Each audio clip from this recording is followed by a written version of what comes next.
Hello, everyone, and welcome to the final Food Safety Fridays of 2022. Where's this year gone? Oh, my word.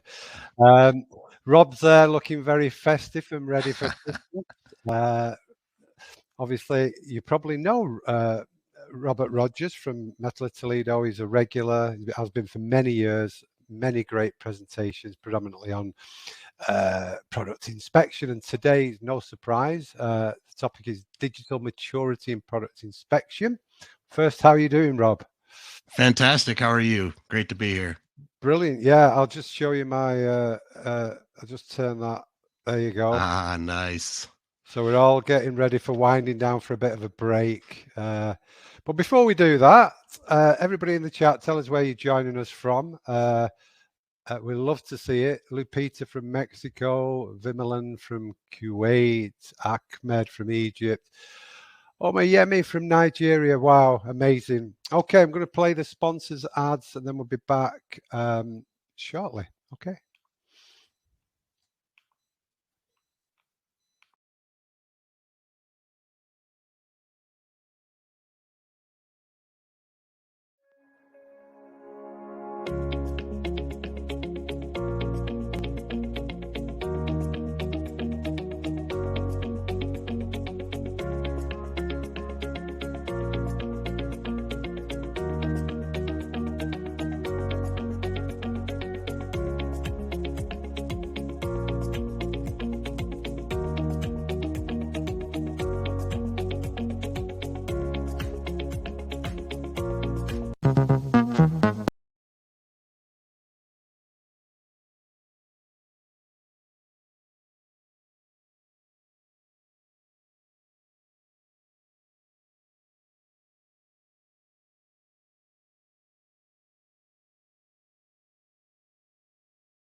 A lot in the last 100 years.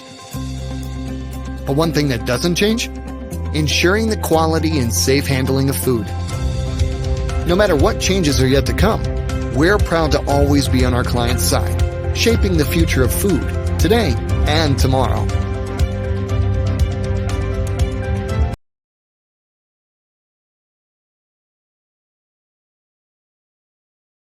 Okay, there we have it. I'll be back for the Q&A later, but for now, I'll hand you over to Rob. Thanks, Simon. Appreciate it. Thanks, everybody, for joining me. I'm going to jump off camera just so I'm not too much of a distraction on the slides here, but we'll get right into it here. So, of course, those of you who may not know, Mettler Toledo is a leading global manufacturer of precision instruments and services for use in laboratories and manufacturing. Of course, my name is Robert Rogers. I'm the Senior Advisor of Food Safety and Regulation. I'm happy to represent the Product Inspection Division, providing solutions such as metal detectors, X-ray inspection systems, inline check weighing, and camera-based vision systems. Certainly, the global pandemic has placed supply chain digitalization at the center of industry discussions, and with lack of end-to-end visibility slowing an already burdened global supply chain. At the same time, the accelerated growth in e-commerce and direct-to-customer sales, There are many, many, many new risks and challenges and an increased need for digital maturity in product inspection.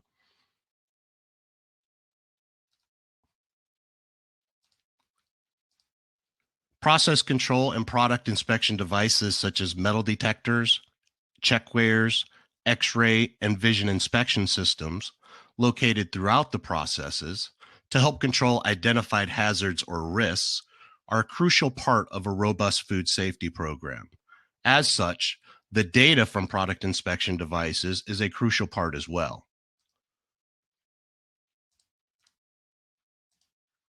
Digitalization is being driven by regulations and standards increased focused on digital maturity.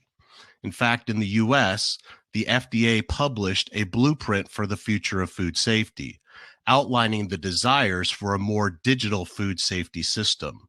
And we're seeing an increase of remote audits, activity focused on auditing records and documentation by the GFSI recognized food safety programs as well.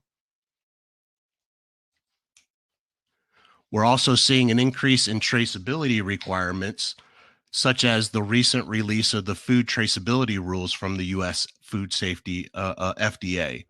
Activity that occurs at critical tracking events or events recorded throughout supply chain at different stages, such as growing, receiving, creating, transforming, and shipping. This is one of the fastest growing areas and reasons to digitize product inspection data and utilize technology to capture, store, and share digitalized data elements of critical tracking events. And of course, this all makes sense. I mean, just look at the landscape of the world we live in today. Worldwide, there's over 25 billion devices that are currently connected to the internet. Around the globe, the number of sensors, monitors, computers, smartphones, and other devices communicating with each other through the Internet of Things is expected to exceed 75 billion devices by 2025. Of course, mobile devices are as commonplace as a toothbrush today, with more and more people relying on mobile devices and apps for many critical aspects of their professional and personal lives.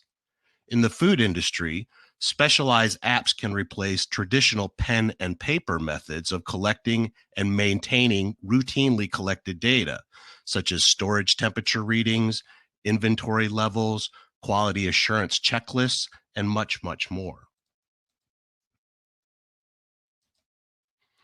Building on the data collected through mobile devices and apps, digital auditing tools and platforms provide a more efficient, accurate, and cost-effective alternative to paper-based auditing techniques.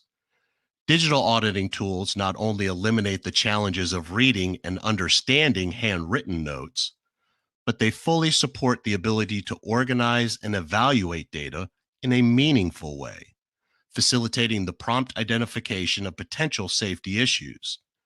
Digital auditing tools also eliminate the need to store and retain paper files, saving space.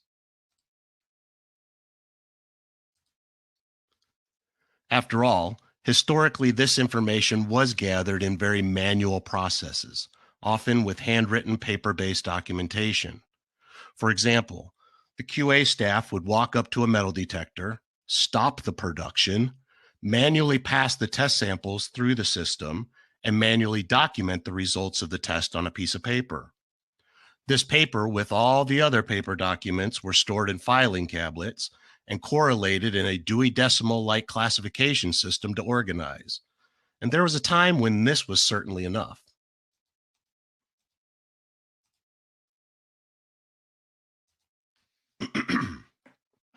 But that was then, and of course, this is now. And if you're not aware, these amazing little devices called computers that make life much easier today. A digitalized product inspection, the operator still needs to conduct the verification activities. However, the process is a bit different, and some aspects could be fully automated.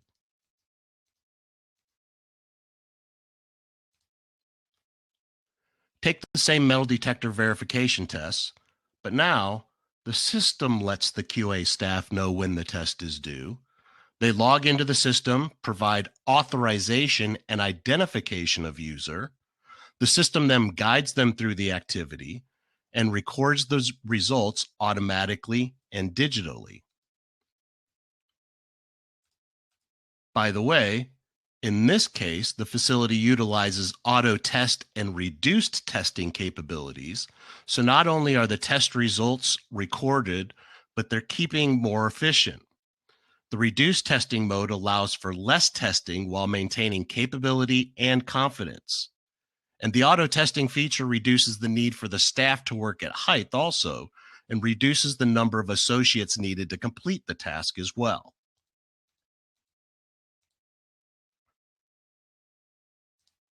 When applied to food safety, it's important to recognize that data may be collected from a variety of different sources and sectors, and there may be many processes and evaluations occurring in the manufacturing process. Receiving raw materials, hopefully safely sourced from suppliers that meet quality expectations, separate those materials into different batches, combine and process batches into manufacture the product, package and label the product, and most of these could be considered as critical tracking events as the product is transformed. Throughout this, we have the inspections, the checks, the tests, the samples, verification, validation, system adjustments. Well, you get the idea. There's a lot of activity, and most of that activity can be stored digitally and electronically. Obviously, this is not an overnight transition, and there are many, many things to consider. There's still some resistance within companies, with some citing reasons such as lack of digital tools, a growing lack of talent and skills along the supply chain, and cybersecurity concerns. Not to mention rising inflation, environmental changes, epidemics, political unrest. Well, obviously, there are a few barriers that we have to deal with. There are, of course, different levels of digital maturity. At the lower levels, you have stakeholders manually collecting information onto paper clipboards or maybe a USB report from the device. Information is brought back to an office and transformed onto a spreadsheet or input into a database to collect all the information, which can then be accessed for reporting. Was that a 7 or was that a 1 on the handwritten sheet? But as your digital maturity grows towards further automation, you have devices sending data directly to the database. You can control the access to the data. In this scenario, you have data that is secure.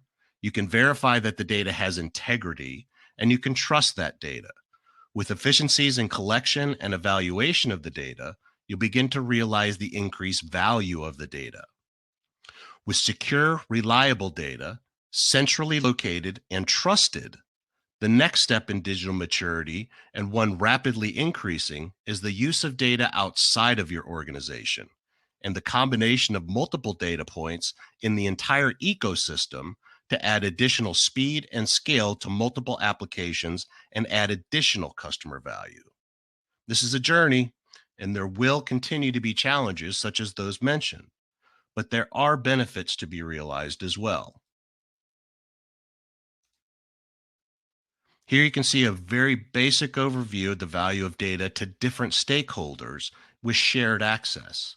The production manager has access to critical production data, while the quality manager has access to all of the important quality data. Keep in mind, as we go digital, we may need to modify how we interact with the equipment. Remember the example earlier with testing the metal detector.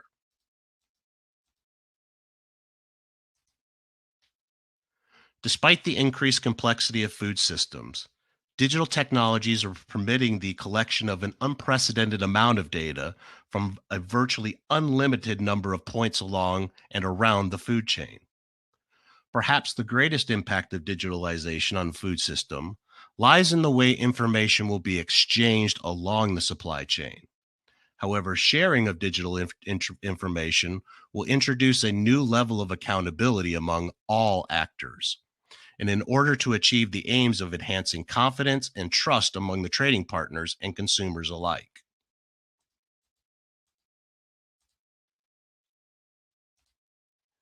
It would not surprise me that in the next 5 to 10 years, product inspection data will be shared with regulators and certification bodies through decentralized, secure mechanisms. In its 2022 Global Food Beverage Industry Trends Report, the International Data Corp revealed that companies adopting digital transformation into their operations have seen a measurable increase in productivity and profits.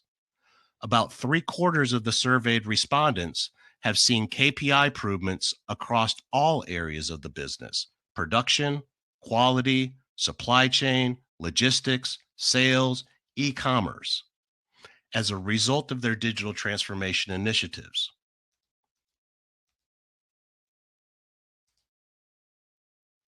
The key is to keep it simple. It does not have to be complicated or expensive, but it must bring value to the organization in order to be successful. The convergence of networks and systems depend on communication protocols that are compatible with one another. Without this, the data will stay isolated, and sharing with key stakeholders to support strategic decision-making in real time will be impossible. However, when IT and OT work together, the systems are integrated, smart sensors installed. The new technology will support substantial improvements in production efficiency, process reliability, and safety.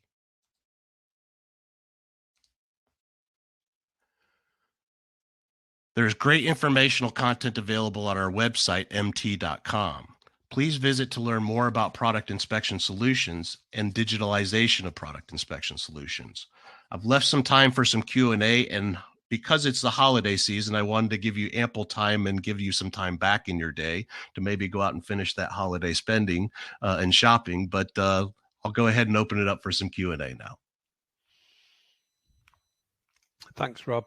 I'll just leave that on the screen for a little while. There are some amazing resources on the Mettler Toledo website, free downloads, product inspection guides, really in-depth, amazing resources. So do take a look at that. I'll actually include the direct link to those resources in the follow-up email if it makes it easier, because I think it's quite a long URL to actually get there. But yeah, so questions-wise, let's just do this. Okay, there, we're bigger now. Okay, let's have a look. So, Ahmed, will this webinar be recorded? Yes, they're always recorded. So we follow up after today's webinar. We'll follow up with an email to all of you here live and everybody else that registered, and in that email will be a link to the recording, the slides, and a certificate of attendance as well, and also, like I say, a link to the resources on Mettler Toledo website. Okay, so question from Jason. You showed automatic testing on a metal detector. It looked like it was for a throat metal detector. Do similar systems exist for other types of metal detectors? There are some other ways that we do that testing. The throat is probably the more realistic to what actual production is, because the product is falling through there. So we pneumatically drive the ball and then free flow it through the device. So it's basically inspecting at production speeds. It's a little bit more challenging to do those in other applications, such as pipeline applications and conveyor applications. But those there are ways to do those testing similarly as well. Okay, Santosh, is there an app for conducting internal audits in the food chain? That's sort of out of the scope of this particular webinar, but yeah, there are lots of apps available for conducting. I mean, one of the benefits of, sorry to digress, but one of the benefits of or apps for auditing is that, you know, you can do it at the point, take it around the shop floor with your iPad and do that, and that goes straight to a database. So it is more efficient, but it's not in the scope of this. And the best thing is just to Google is your best friend. Okay. Heather, how do we remove the barriers between digital equipment providing the data and the various software platforms, MRP, ERP, etc., that need to translate it? We can buy the latest equipment, but our software can't compute. Yeah, I mean, that's one of the challenges that we have as equipment provider. Historically, a lot of organizations wrote proprietary type softwares and communications with their devices. Of course, you know, as technology improved and as the industry desired more of this digital connection, that became more almost a burden more so than a benefit to have these proprietary type things. So now a lot of open protocol. Most systems out there have the standard open protocol type communications that are out there. OPC is one of the main ones right now. And, you know, so although some interactions with devices may be limited in these open protocol senses, obviously the proprietary softwares are written specifically for the devices, and so there might be a little bit more functionality with those, but the core data elements you're going to get out of the devices pretty much can be done with an open protocol. So very easy to connect to existing ERP systems or other devices or other systems within the network. Okay, thanks, Rob. Another one. Albert, for our presenter, your thoughts on transition from paper copy to technology for food safety and quality checks, research on return on investment, value of transition, initial training. What are your general thoughts, Robert, if any? Yeah, I mean, it kind of goes along the line of that digital maturity path, right? So it's not just something you're going to have a transformation and invest billions of dollars for your infrastructure and training and all. I mean, take small steps. So there are ways, obviously, look at what you currently have today. A lot of the inspection devices that have been around for a long period of time, I'm getting some power fluctuation.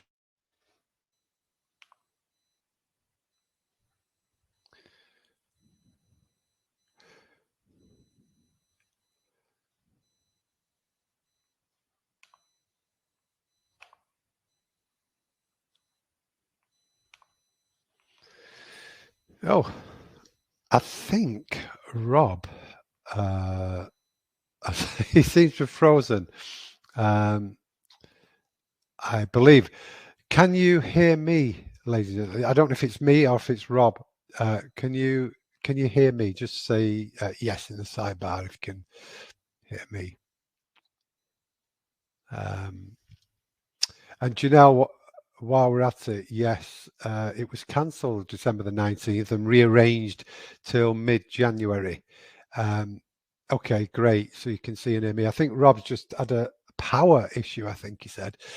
But yeah, the webinar from December the 9th has been rescheduled to January the 13th. And it was LPC's How to Troubleshoot Particle Contamination in Compressed Air with Maria Sandoval from Trace Analytics. And unfortunately, we had to cancel it at short notice, but we did email everybody that had registered to let them know. So maybe you missed that email. But yes, that's been rearranged. So in the new year, early in the new year, we'll be making a new schedule for 2023 of all the webinars, the free webinars again for next year. Lots of great presentations and lots of the presenters that you really enjoyed watching and listening to this year. But yeah, the first one will be the 13th of January. But early in the new year, don't worry, we'll send an email with details of that so that you can register. So I have no idea what's happening to Rob. the last, in fact, I think this year, I don't believe we've had a complete loss where we've had to, oh, we might have done actually. I think we have once had to sort of abort a webinar. So yeah, I guess it's not unusual.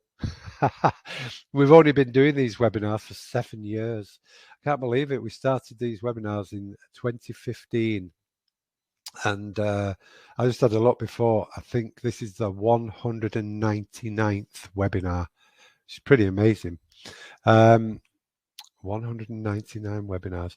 And just a point, if you do not know, all of the webinars, we have them in an archive, and there's a handy Excel document actually that you can save to your desktop, a shortcut, and if you click that, then all the latest webinars are there. So let me just put that in there for you. So if anybody wants to go to that link, there's an Excel there with every single one of the 199 webinars there that you can have easy access to on your desktop if you save that Excel there. So hello, Rob. Hi, sorry, I guess I lost power. It's fine, because actually I've just been explaining about next year's webinars, and one was cancelled last week and it's middle of January. So I've just been doing a bit of housekeeping. So not a problem whatsoever. Let's just carry on. Was you on the question about your thoughts on transition from pay? Yeah, I think you was. Let me just put this one back on. Did you have any further comments on that, Rob? Yeah, I mean, just that it is a journey. Look to see what you currently have as far as capabilities within existing systems. You may be surprised at those capabilities, and look for small wins along the way. You know, clearly we're not just going to go and plug something in and then everything is fixed, right? Look for wins in getting efficiencies with collecting the data, you know, and that can be an instant win. It's going to take small steps. That's my best advice. Don't try to boil the ocean all at once. Figure out what you currently have an idea where you want to be, and take small steps to get there. Yeah, that's good advice. Okay, next one. Question from Hake. What do you think future implementation of blockchain technology in food safety? Yeah, I mean, I really do think that these decentralized databases, like within blockchain type technology, is going to be utilized in many ways for food safety. One of the biggest ways I see it being used is allowing auditors to almost have a scope of the landscape, right? So they can see good actors and they can see bad actors. Obviously, the good actors, those are the ones that don't adjust their systems frequently, are conducting validation and verification activities on time, and when they're supposed to, documenting everything, closing out corrective actions when they find non-conforming issues.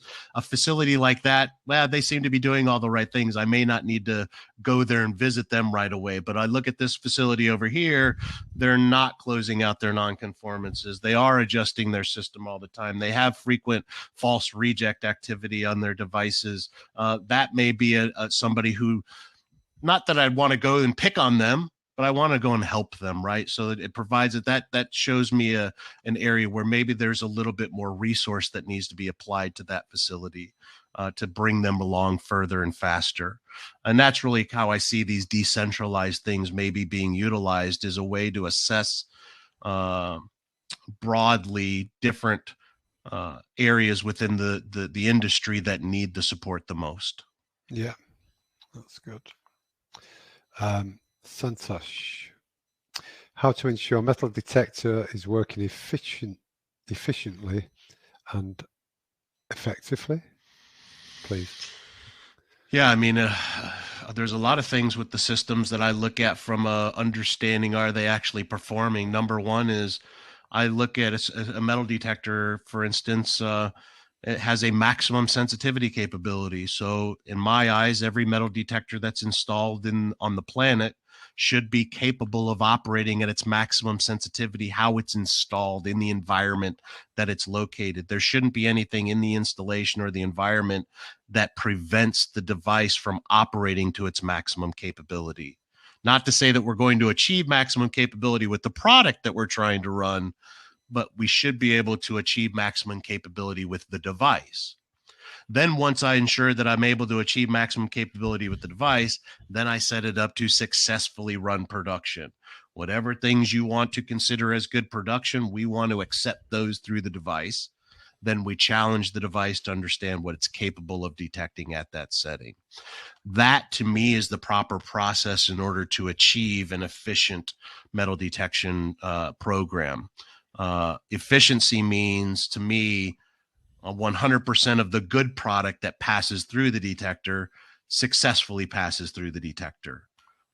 100% of the material that I should be able to detect at the level set to successfully inspect production should be detected and rejected out the device. Those are efficiencies. What I shouldn't have is a bunch of false reject activity that is good sellable product that's in the reject bin that I'm either going to have to rework, reinvest time, effort, and money into, or simply throw away as waste. That is inefficiency in metal detection operations. So how do you get efficiencies in it? You build a good program. Okay, fantastic. Question from Crystal. What are the minimum requirements for a metal detector X-ray online checkweigher to be digitally connected? Can all of them be integrated, even old equipment? Depends on old equipment, right? I mean, so there's been I've been in the business for 30 years now, so a lot has changed in technology in 30 years. So it really depends. Really old legacy systems have very limited communication capability. In fact, some of them even just physical relay type communications is all they have. I would say if your system is within the last 10 years, most likely there is some communication digitally capable within that device. It's a matter of whether it needs a direct connect to the device or whether there needs to be some sort of translation device in there to kind of translate that data into more of a open protocol type language, if you will. So yes, it really depends on the age. I would say 20 years, you're really kind of in that iffy space. 10 years ago, you're probably good for capabilities within there. Certainly within the last 5 years, absolutely. It would be unusual to have systems that are not capable to be connected digitally. Okay, thanks. Question from Heather. We've had some feedback from suppliers and customers that 100% digital platforms for food safety reporting is not allowed. What are your thoughts on this? Surely digital, if secure, is more reliable than handwritten documentation. Yeah, I mean, I think that's one of the hesitations still is the concerns for cybersecurity, and they're just concerns. I mean, clearly, in 2021, I think there was 4 or 5 cyber instances that shut down food manufacturers and supply chains and had major effect on them. So it's something that does impact our industry and is a legitimate concern. I'm starting to see get the idea that regulators and standard owners are kind of going to be the ones I think that really drive us to a digital age, because they're the ones that are kind of steering away from these paper-based capabilities and options. Not to say that there's a time frame right now for no longer accepting handwritten documentation, but that's certainly in the future. I would expect within the next 10 years that there's something along the lines that everything goes to a digital way. It's more efficient, it's more reliable, and as long as it can be validated and proven to be secure and accurate and not, you can't change information in there without traceability and things of that nature.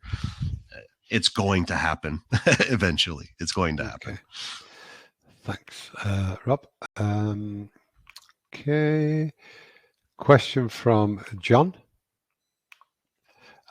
For our presenter, what has been your experience on smallholder farms, if you have any experience?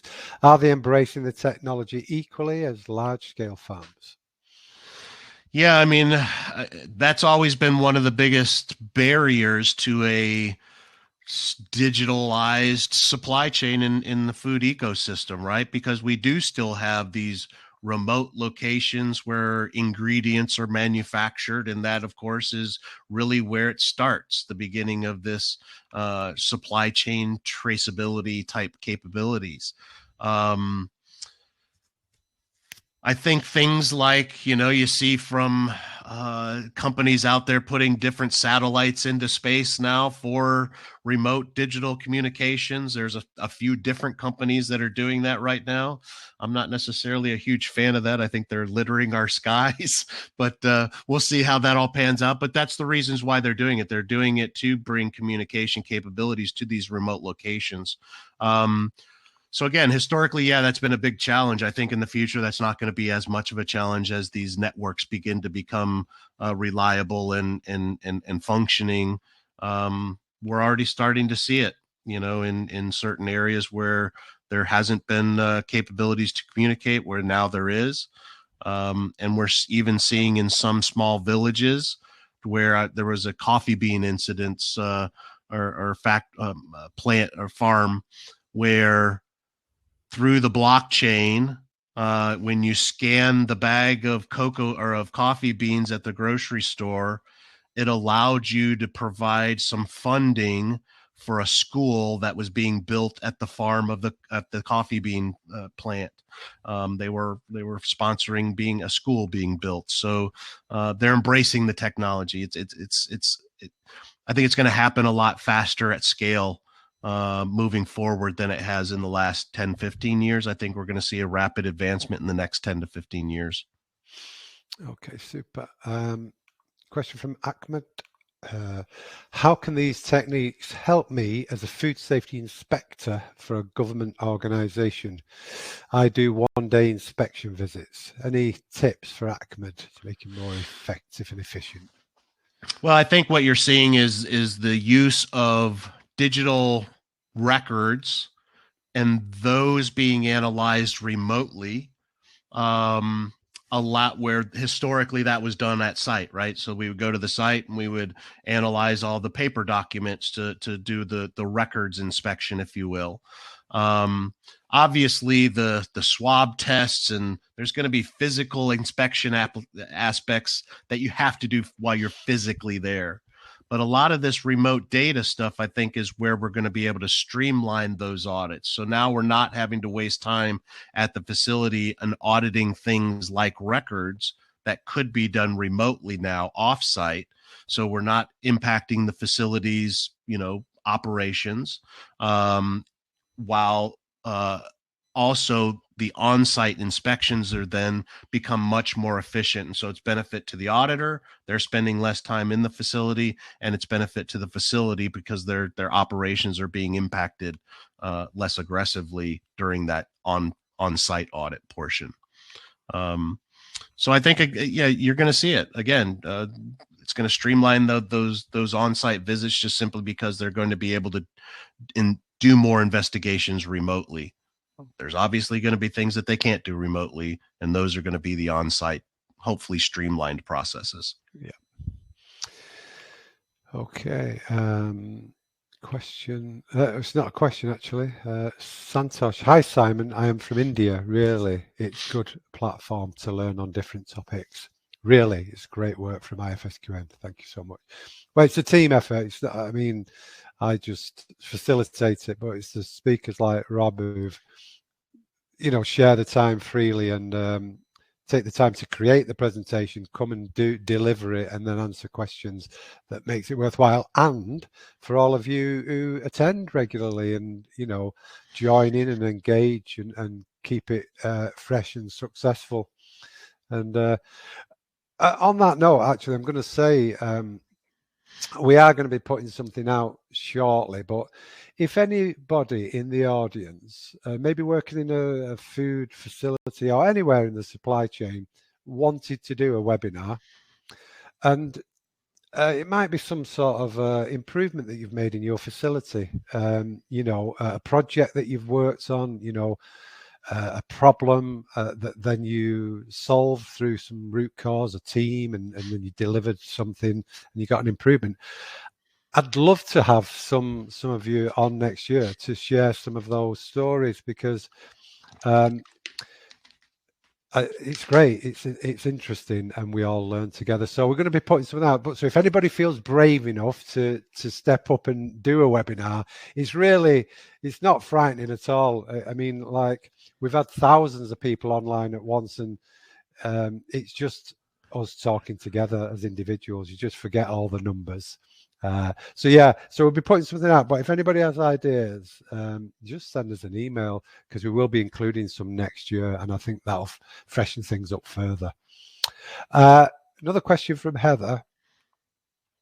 Not sure how to word this exactly, but what can be done to make all this great technology more affordable, especially for the smaller businesses?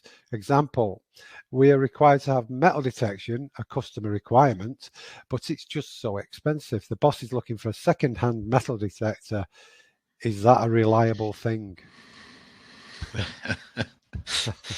Yeah, it can be a challenge. And, Mettler Toledo is, certainly one of the premier brands within the inspection area. So that's a constant concern of our clients. Yes, we're always looking at new ways. In fact, we have some what we would consider mid-market type level devices that we've just released this year in the metal detection space. So, more affordable. Once you start to add on bells and whistles to the functionality and operability of the system, yes, those prices can increase. Yeah, I mean, I am an advocate of combination of controls in order to achieve the goal. So if you're trying to prevent foreign material, it's a combination of things. It's not just a matter of installing a metal detector at the end. It's a matter of understanding where you can control those foreign materials down to the level that you need to. Magnets, sifts, screens, filters, metal detectors, x-ray inspections, all of them, vision inspection systems, all of them are going to contribute to a good program overall. The advice that I give everybody is don't just look at the end of the line just to say, hey, we need a metal detector. Boom, there it is at the end of the line. It scans all the products. That may be a limiting factor to the capabilities based on its physical size, the product conditions at that point of inspection. Always look to inspect throughout the process. You're going to get much more value out of the inspection by doing that.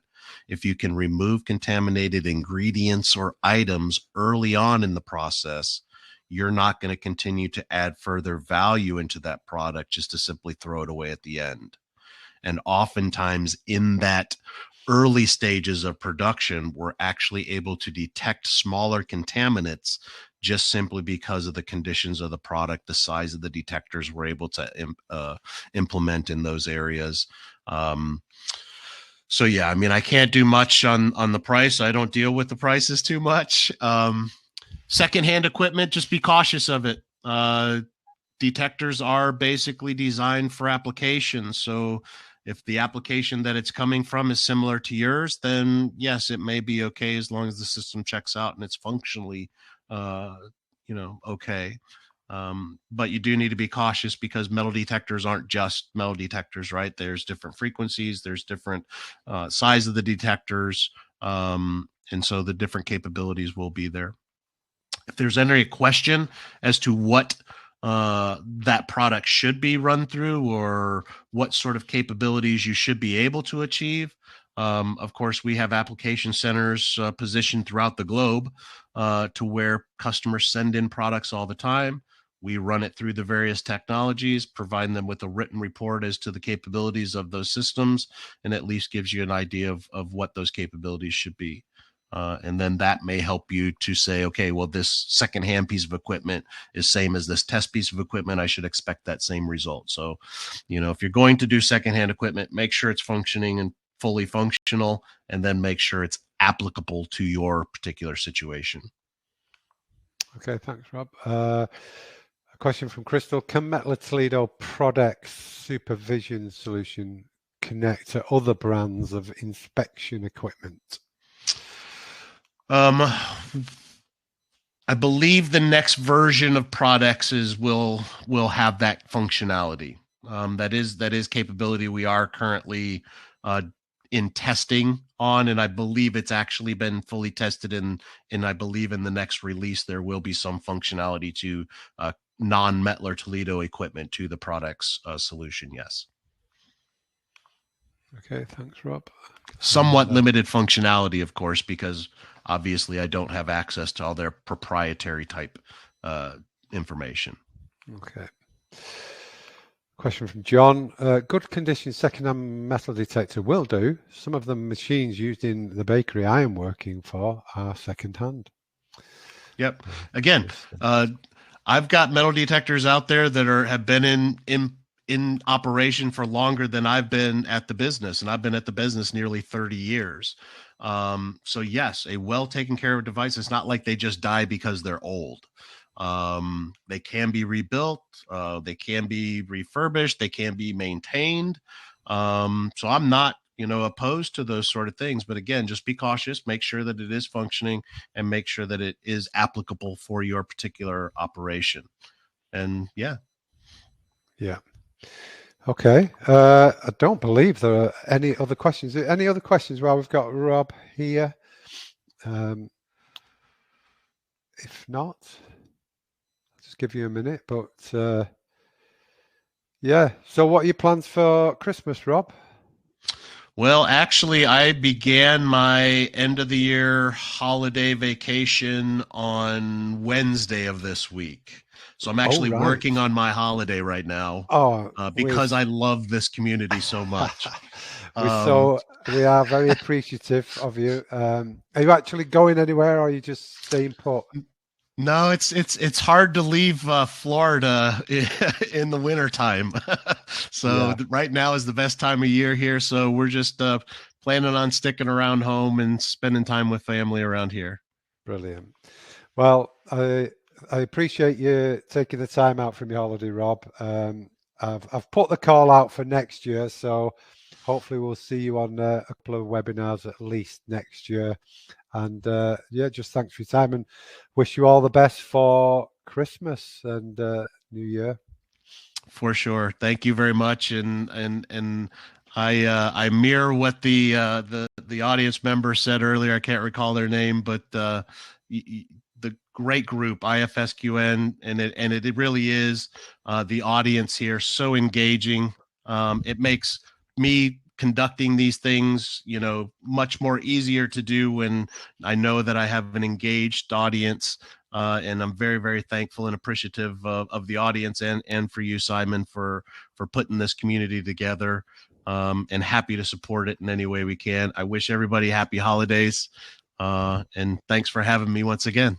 Yeah, cheers, Rob. I was saying while you had the power outage, actually, we started these webinars in 2015. So time flies, it's 7 years, and this is the 199th webinar in 7 years. So it's been great. There's been a lot of learning along the way. Many tens of thousands of people have joined, and all over the world getting little bite-sized nuggets of education, which is invaluable. So I think between us all, we are doing our bit to improve food safety and quality throughout the world, and step by step, that's all we can do. So thanks, everybody. I'll follow up with an email later with the slides, recording, certificate, etc. But I wish you all happy holidays, and thanks again for everybody joining today.